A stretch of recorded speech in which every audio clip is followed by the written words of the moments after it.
dengan jelas oleh rekan-rekan. Baik, kita mulai saja ya rekan-rekan ya. Baik, Bu. Baik, saya akan mulai menjelaskan dari sesi 4 sampai dengan 5 ya, terkait dengan adjusting the accounts. Untuk sesi 6 itu kan accounting cycle ya. Saya rasa kalau kita jadikan kita full ya, pelajari, kemudian nanti saya buatkan minggu depan itu sudah masuk minggu UTS, kayaknya akan terlalu banyak ya buat rekan-rekan ya kalau saya sampai sesi 6 untuk UTS-nya. Banyak nggak? Kebanyakan nggak materinya?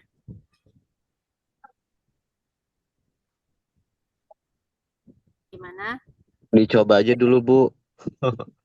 Coba Cari ya. yang paling efektif. Ya, belum tahu kalau belum dicoba, Bu. Oh, saya rasa sih sesi 1 sampai sesi 5 aja, kita banyak ya. Cuman sesi kalau saya lanjut ini sampai sesi 6 accounting cycle itu banyak sekali. Atau nanti accounting cycle-nya saya pindahkan di sesi 9. Jadi mulai perkuliahan tahap 2 nggak apa-apa ya.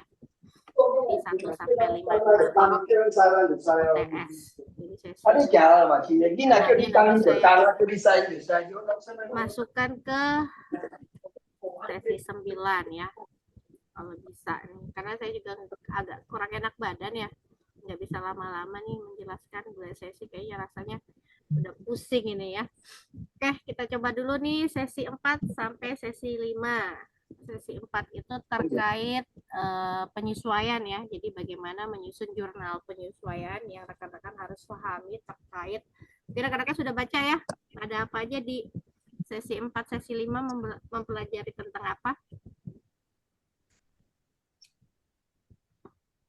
Sudah dipelajari belum?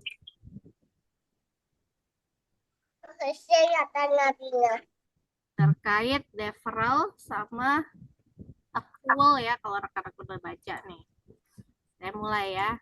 Jadi untuk jurnal penyesuaian ini artinya dalam melakukan penyesuaian kan ada deferral sama accrual, ada pendapatan yang belum diterima, kemudian ada yang jasanya belum kita lakukan atau perform ya. Jadi dalam jurnal penyesuaian atau penyesuaian ini artinya kita perlu dilakukan, pentingnya untuk apa? Yang pertama adalah memastikan pengakuan pendapatan dan pengakuan beban sesuai dengan ketentuan atau prinsip yang berlaku. Kemudian diperlukan, jadi jurnal penyesuaian ini diperlukan untuk apa? Karena kalau rekan-rekan pahami, kan sebelumnya kita sudah membahas ya, bagaimana dari mulai mencatat, identifikasi dulu, kita identifikasi, kemudian kita masukkan ke basic equation-nya untuk akuntansi atau persamaan akuntansinya bagaimana, kemudian kita tuliskan transaksinya dalam bentuk masuk ke dalam jurnal, kemudian kita posting ke buku besar, baru kita buatkan neraca saldo.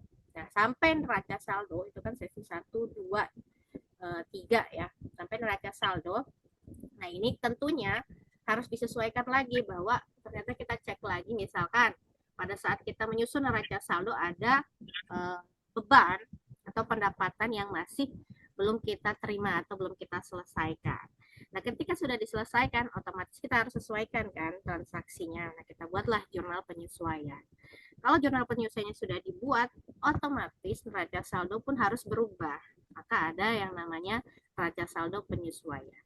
Nah, pentingnya adjusting entries ini atau penyesuaian ini diperlukan karena neraca saldo kemungkinan belum update. Jadi kemungkinan belum update atau datanya belum lengkap. Kemudian diperlukan untuk apa lagi? Jadi penyesuaian ini diperlukan setiap kali perusahaan menyiapkan laporan keuangan. Kemudian yang terakhir adalah ketika kita menyusun atau membuat jurnal penyesuaian, otomatis ini kan kalau penyesuaian berarti sudah semua nih, sudah sesuai. Maka kita akan membuat yang namanya income statement atau laporan laba rugi. Satu lagi ada namanya statement of financial position account atau laporan posisi keuangan. Ini kita buat jika semuanya sudah selesai ya, sudah disesuaikan apa yang belum dimasukkan. Nah, dalam membuat jurnal penyesuaian, biasanya yang akan dilakukan dalam jurnal penyesuaian itu terkait pertama deferral atau penundaan atau ditangguhkan, itu yang pertama, biasanya yang disesuaikan ini. Kemudian accrual ini adalah pencatatan transaksi ketika terjadi, jadi yang terjadi itu kita catatkan. Nah, dalam deferral ada dua, yaitu prepaid expense dan unearned revenue. Prepaid expense artinya beban atau biaya dibayar di muka. Tapi jadi kita sudah terima uangnya, tapi kita belum memberikan jasanya. Jadi si pelanggan kita belum menikmati atau produk atau jasa yang kita berikan. Jadi tapi kita sudah terima nih uang dari mereka, tapi kita belum perform jasa kita. Yang kedua ada unearned revenue atau pendapatan diterima di muka, tapi pelayanannya sama kita belum berikan. Ini masuk ke dalam deferral. Jadi prepaid expense dan unearned revenue. Kemudian kalau accrual artinya kan di sini mencatat transaksi keuangan ketika terjadi. Dalam accrual ada accrued revenue. Accrued revenue itu pendapatan yang masih harus dibayar. Kalau yang ini kan kita sudah terima uangnya ya. Nah, ini kebalikannya ya rekan-rekan ya, harus bisa bedakan ya. Kalau deferral artinya apa? Artinya kita sudah menerima uang tapi jasa kita belum kita berikan gitu ya. Produk atau jasa kita belum kita berikan ke pelanggan. Kalau accrual adalah kita sudah kita tapi uangnya belum kita terima. Maka muncul accrued revenue, pendapatan yang masih harus dibayar. Sama accrued expense, biaya atau beban yang masih harus dibayar. Bisa dipahami sampai sini?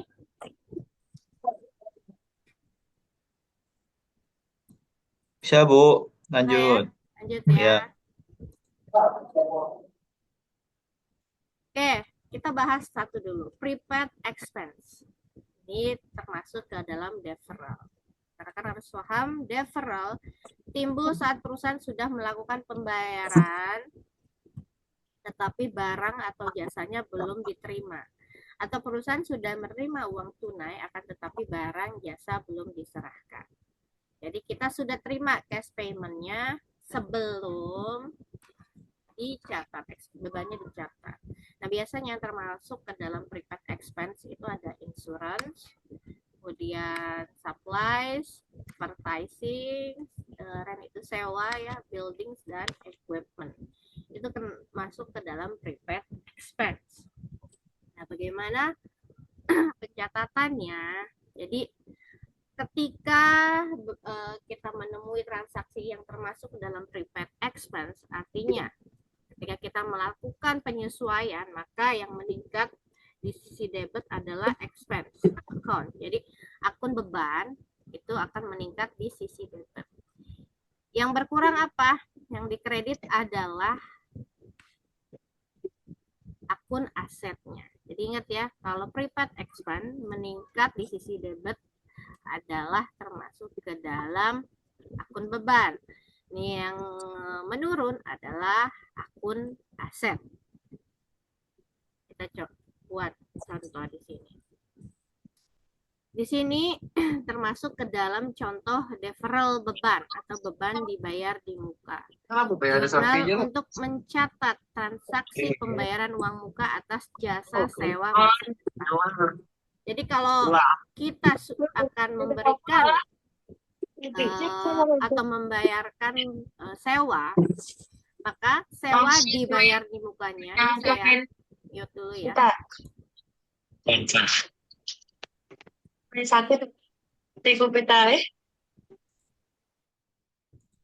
Ini adalah salah satu contoh terkait deferral beban. Jadi sewa dibayar di muka, ini masuk ke dalam akun beban, itu akan berada di debit.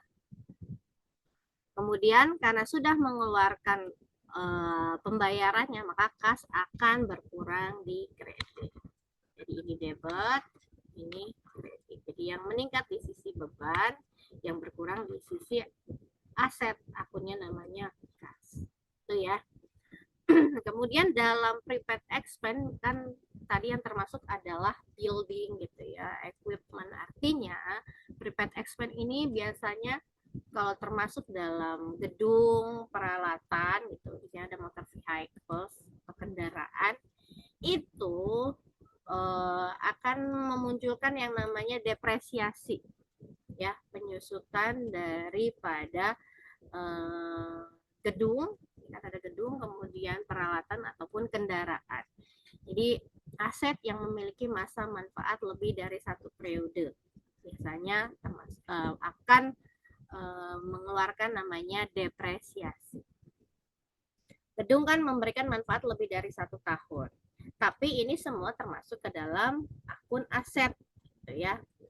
Maka muncullah depresiasi, yaitu proses dari alokasi biaya dari aset yang sudah habis masa manfaatnya atau umur ekonomisnya.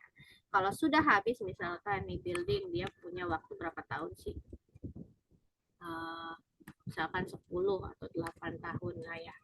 Nah ini kalau sudah habis masa manfaat kan dia tiap bulan tuh ngeluarin yang namanya depresiasi atau penyusutan ya. Kemudian equipment juga, motor juga kalau sudah habis masa manfaatnya dia akan terus karena setiap bulan atau setiap tahun itu akan mengeluarkan yang namanya penyusutan, harganya akan semakin turun gitu ya.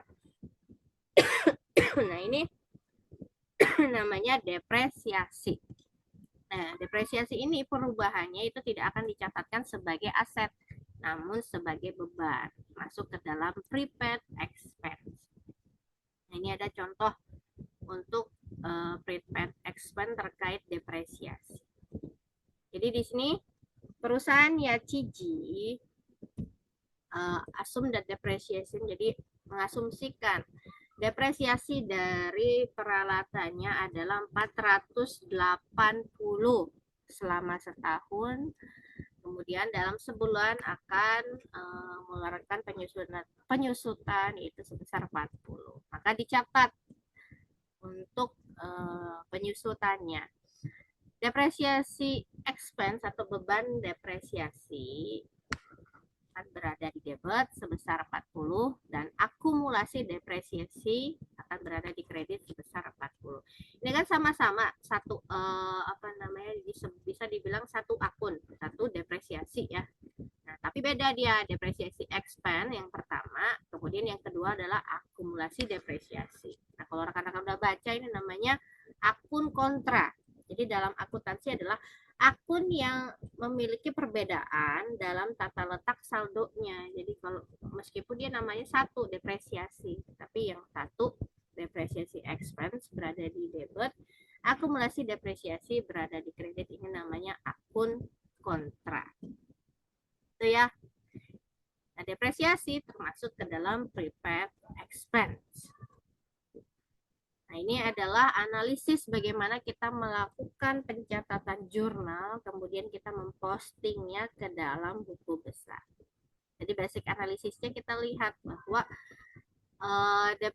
beban depresiasi ini akan meningkat. Karena kan setiap tahun gedung peralatan atau kendaraan yang kita miliki kan mengalami penyusutan. Maka beban penyusutan akan meningkat. Nah, kontra asetnya apa? Yaitu akumulasi depresiasi. Dia sama-sama meningkat. Karena diakumulasi kan setiap tahunnya akan bertambah terus. Nah, dicatat beban depresiasi akan bertambah di sisi debit. Begitu pula akumulasi depresiasi juga akan meningkat di sisi kredit. Kalau akumulasi depresiasi masuknya akun aset. Sedangkan bebannya akan masuk ke dalam akun ekuitas. Catatkan di sini. Depresiasi expense di sisi debit 40 dan akumulasi depresiasi ini mencatatkan pencatatan penyusutan dari peralatan ya equipment di sisi kredit yang terus meningkat. Ketika kita melakukan posting, nggak hanya 2 ternyata yang masuk ke dalam buku besar. Apa saja yang termasuk akunnya? Ada equipment. Kan arti peralatan yang mengalami penyusutan itu apa gitu kan. Di sisi akun equipment, kemudian akumulasi depresiasi dan depresiasi expense. Oke, sampai sini paham? Ada pertanyaan nggak?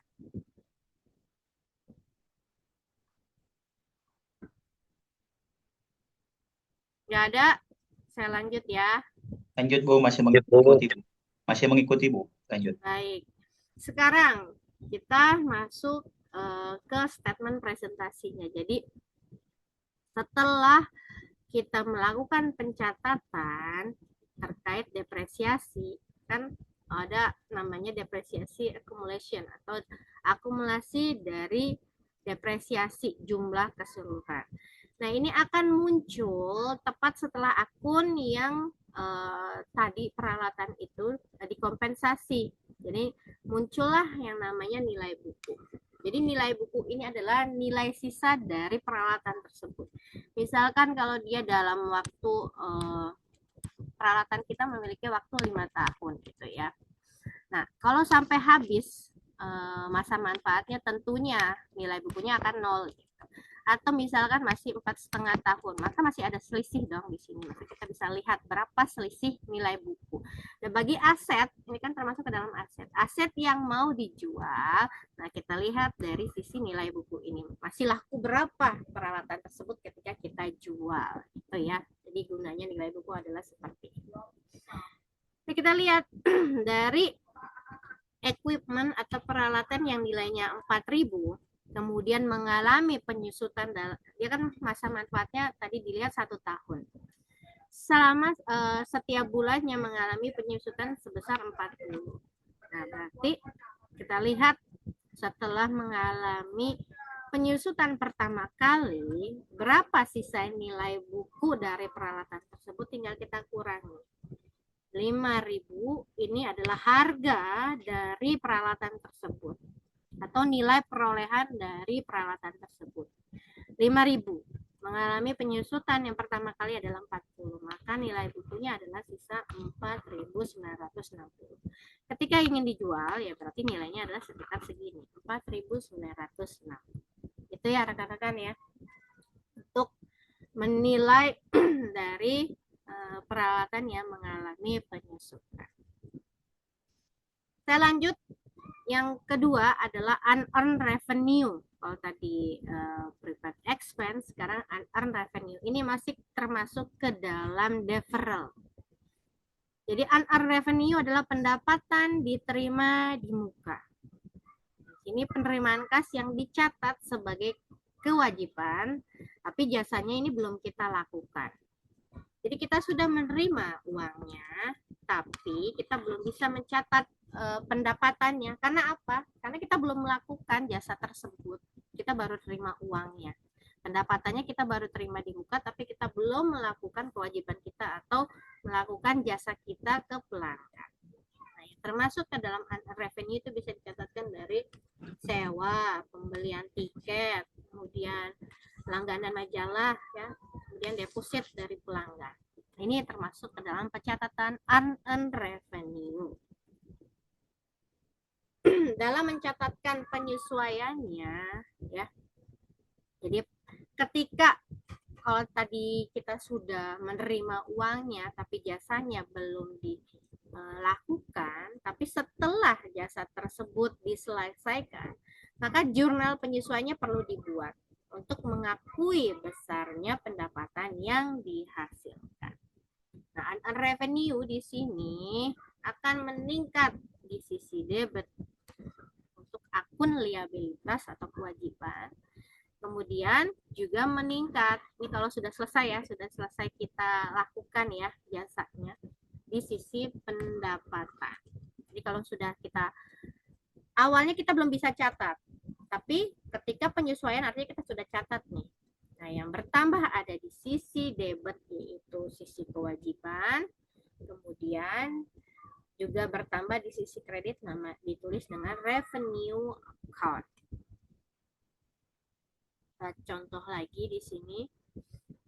Di sini Yachiji, perusahaan Yachiji menerima 1.200 di tanggal 2 dari NOX. untuk jasa iklan ya, jasa iklan yang diharapkan akan selesai pada tanggal 31 Desember. Di sini unearned revenue atau pendapatan diterima di muka menunjukkan sebesar 1.200. Jadi ada saldo sebesar 1.200 di tanggal 31 yang terlihat di neraca saldo. Maka perlu dilakukan analisis untuk menunjukkan kapan perusahaan sudah menyelesaikan jasanya yang tercatat sebesar 400 di bulan Oktober. Maka kita catatkan nih jurnal penyesuaiannya. Dicatatkan jurnal penyesuaiannya di sini unearned service revenue atau pendapatan diterima di muka meningkat di sisi debit dan service revenue juga akan meningkat di sisi kredit. Nah, ini pencatatan dari jurnal penyesuaian untuk pendapatan diterima di muka. Nah, kalau kita analisis, kalau kita lakukan, maka basic analisisnya kan kita lihat bahwa unearned service revenue meningkat di sesi debit 400 dan service revenue di sisi kredit meningkat 400. Kalau masukkan ke persamaan akuntansi artinya yang terlibat adalah liabilitas dan ekuitas. Liabilitas apa? Unearned service revenue. Equity-nya apa? Service revenue. Ini jurnal yang tadi sama ya. Unearned service revenue sama service revenue. Kemudian posting ke dalam buku besar akun apa saja yang terlibat, yaitu unearned service revenue dan service revenue.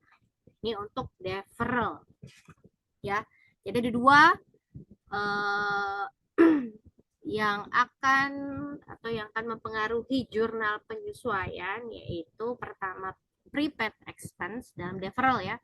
Kondisi deferral yaitu prepaid expense, yang satu lagi adalah unearned revenue. Sekarang saya lanjut ke kondisi accrual. Nah, dalam kondisi accrual atau pendapatan accrual di mana mencatat transaksi keuangan ketika terjadi, itu juga melibatkan dua. Yang pertama adalah accrued revenue.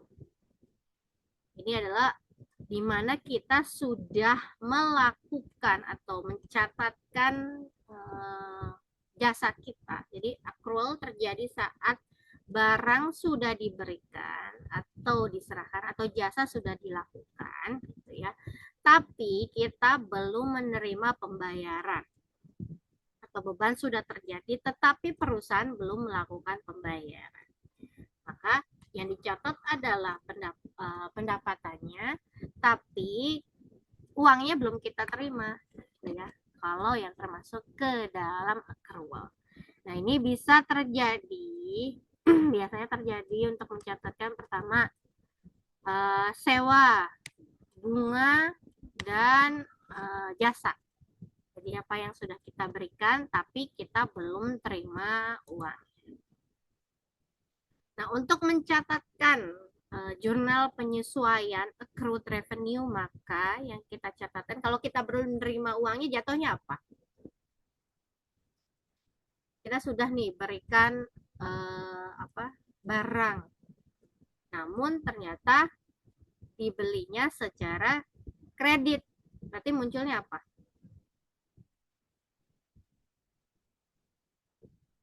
Ada yang tahu?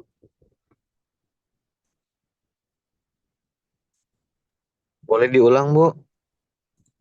Untuk accrued revenue, kita belum menerima uangnya, tapi kita sudah menerima jasa. Kita sudah memberikan jasa atau barang atau produknya. Kita sudah berikan ke pelanggan kita, tapi kita belum terima uangnya. Maka kita akan mencatatkannya apa? Muncul Kredit, apa? Bu.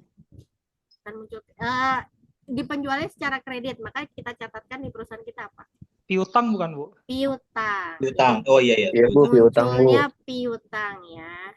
Jadi terkait accrued revenue itu akan muncul yang namanya piutang.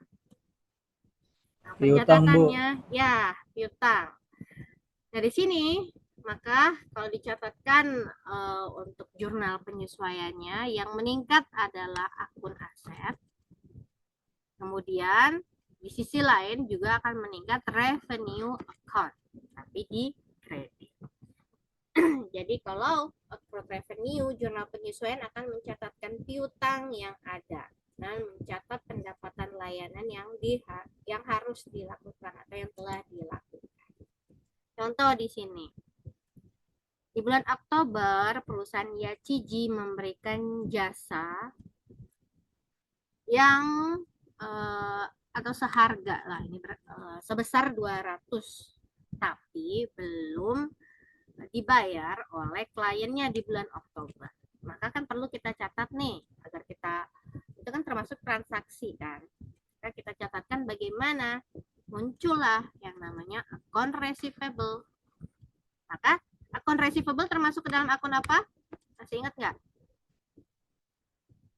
Aset, Bu, aset. Aset, betul. Akun receivable atau piutang termasuk ke dalam akun aset. Jika bertambah posisinya akan berada di debit. Nah, ini maka akun receivable dicatat di debit 200. Kemudian tentunya kita harus lengkap dong. Ini akun receivable dari mana? Dari service revenue atau pendapatan jasa. Ini pendapatan jasa karena kita akan menerima 200 maka akan bertambah pendapatannya. Pendapatan bertambah di sisi kredit. Ketika ini kan belum dibayar, ini sudah dibayar apa belum nih? Transaksi yang pertama. Belum dibayar. Belum. Ketika dibayar, maka dicatatkan lagi. Ternyata dibayarnya di November tanggal 10. Maka kita akan menerima apa? Perusahaan akan menerima namanya cash. Ya. Cash akan bertambah di sisi debit. Kemudian, kenapa akun receivable berada di sisi kredit? Ada yang tahu? Karena berkurang, Bu, piutangnya. Karena piutangnya sudah terbayarkan, Bu. Betul.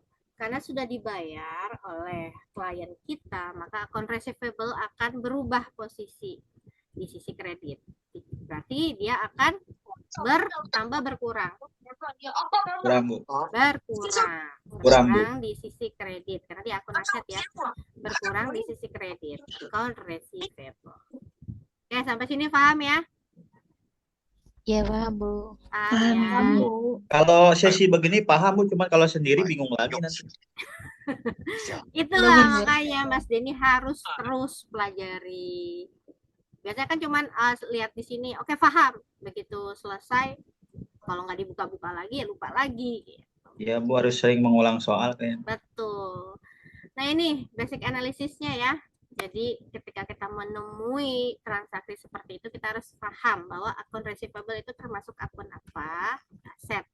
Service revenue termasuk akun apa? Ekuitas. Nah, maka pencatatannya di sini debit increase, ini kan belum dibayar nih.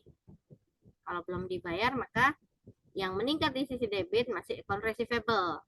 Kemudian pendapatan juga meningkat di sisi kredit, yaitu revenue.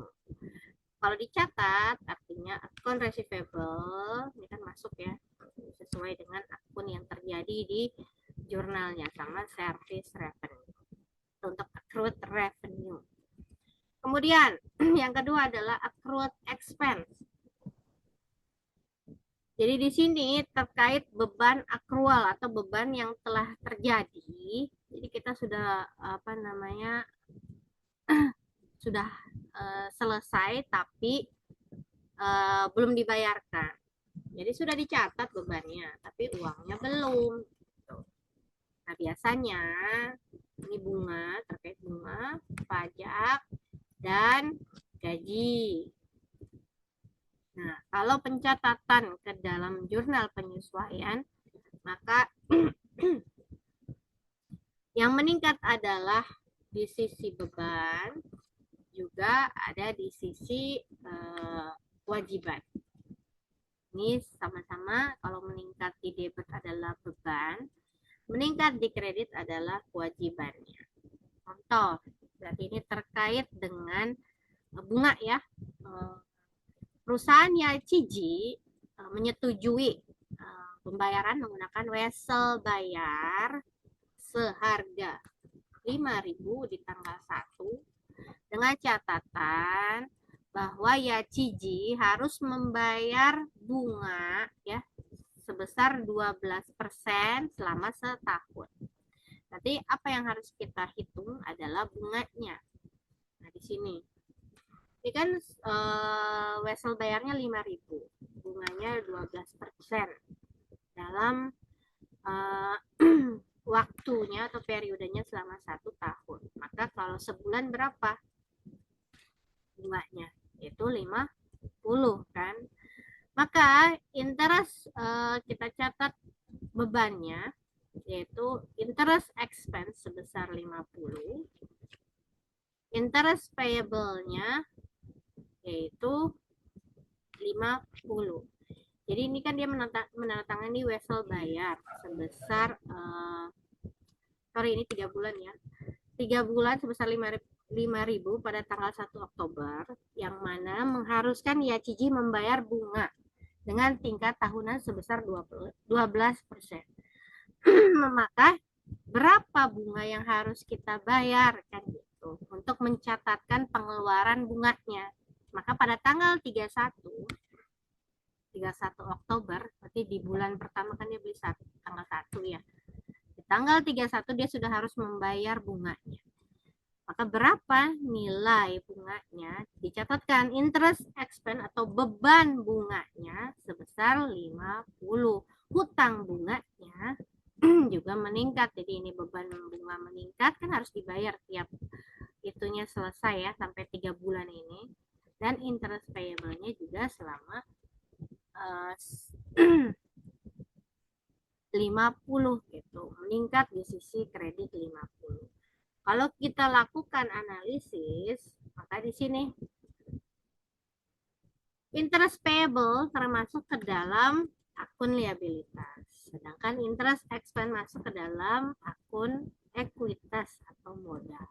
Sesuai dengan transaksi yang terjadi, interest expense meningkat di sisi debit, interest payable atau bunga hutang juga meningkat di sisi kredit. Maka akun apa saja yang akan kita masukkan ke dalam neraca saldo, yaitu interest expense sesuai ya, dan interest payable.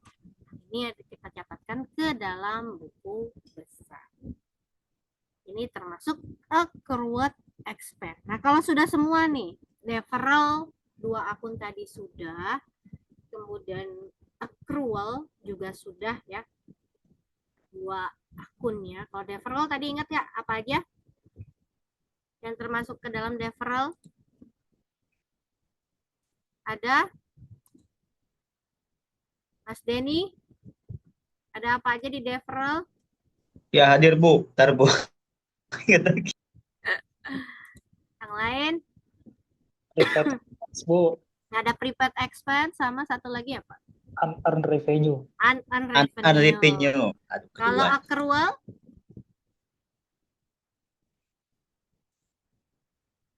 Accrual ada apa aja?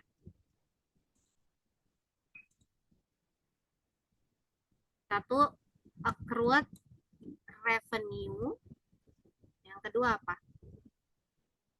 Accrued expense. Nah, jangan lupa ya, deferral itu termasuk ke dalam deferral ada prepaid expense, unearned revenue. Accrual ada accrued revenue dan accrued expense. Nah, ini nanti lanjut nih di apa? Bukan. Pengantar akuntansi 2 juga akan ketemu yang ini nih, deferral sama accrual. Jadi jangan sampai lupa rekan-rekan. Oke, jadi kalau sudah semua kita catatkan transaksi atau jurnal penyesuaiannya sudah kita buat, apalagi yang perlu kita perbaiki? Tadi saya sudah singgung tuh di awal. Kalau ada jurnal penyesuaian, maka yang perlu kita sesuaikan lagi apa? Neraca saldo. Iya, jadi neraca saldo. Nah, neraca saldonya udah beda lagi. Neraca saldo penyesuaian. Jadi di sini ada neraca saldo. Jadi apa saja yang sudah kita catatkan transaksinya ke dalam jurnal, kemudian ke buku besar, maka akan kita masukkan ke dalam neraca saldo.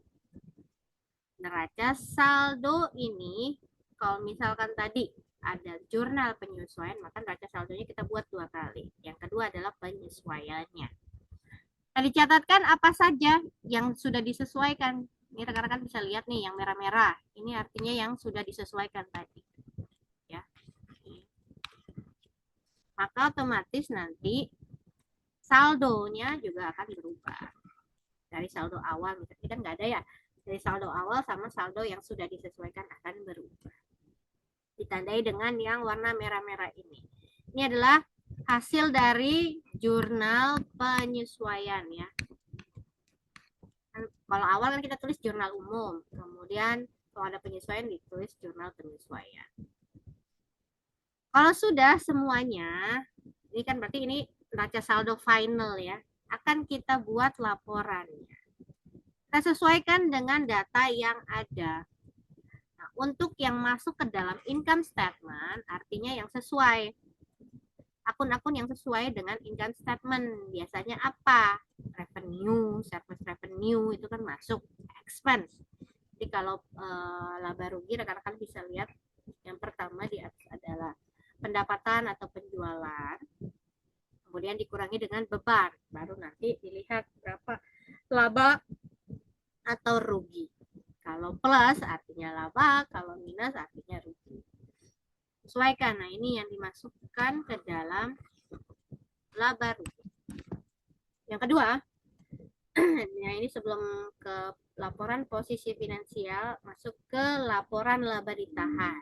Jadi kalau ada return earning di sini, nah ini ada return earning, masukkan ke laporan laba ditahan. Baru yang terakhir adalah laporan posisi keuangan atau laporan neraca ya. Masukkan akun apa saja yang harus masuk ke dalam laporan posisi keuangan. Yaitu yang pertama aset, yang kedua adalah ekuitas dan liabilitas. Nah ini yang ditandai yang merah-merah ini masuk semua ke dalam, ada yang ke aset, ya ke sini ada juga yang ke laba dan modal dan kewajiban. Oke, tepat jam 12 ya rekan-rekan, waktunya sholat zuhur. Jika ada yang ingin ditanyakan silakan. Bisa dipahami?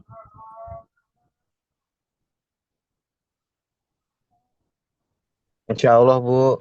Saya Mas Aldi. Yang lain Bu, boleh tanya satu nggak, Bu? boleh. Terkait deferral yang under revenue, Bu.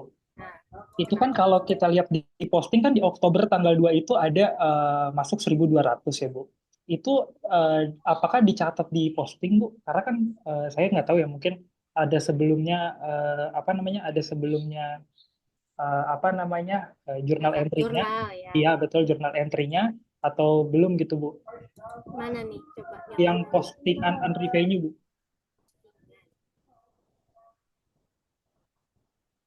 Siap. Yang ini ya. iya, yang di 1.200, Bu.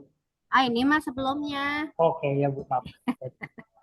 Jadi ini kan harusnya ini kan runut ya, bukunya tuh runut. Jadi Iya, ini Bu. kalau kita lihat back lagi bukunya ada ini. Itu ya, Baik. Mas Raka ya. Iya, Bu. Oke, ada lagi. Bisa difahami ya rekan-rekan deferral sama accrual ya. Ya, Bu. Oke, baik. Kalau begitu, nah saya terakhir nih.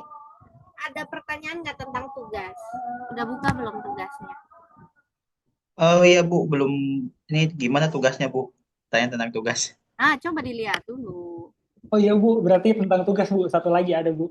Coba ya. Yang tentang gini kan kita kan bikin jurnal entry ya, Bu. Di jurnal betul. entry itu kalau di account yang kredit itu kan biasanya kalau di catatan di buku itu ada notes-nya, Bu. Misalkan to apa gitu. Nah, itu kita harus tulis juga nggak, Bu?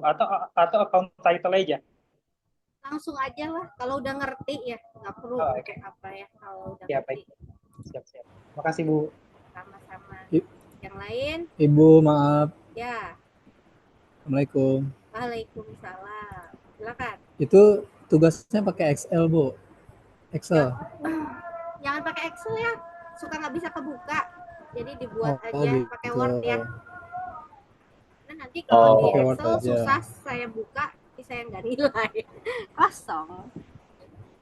Oh, jangan dong, Bu. Ya Oke, makanya Pakai Excel pakai berarti ya. Word Word di aja, tabel ya. Word di PDF-in ya Bu ya Ya berarti ya. boleh.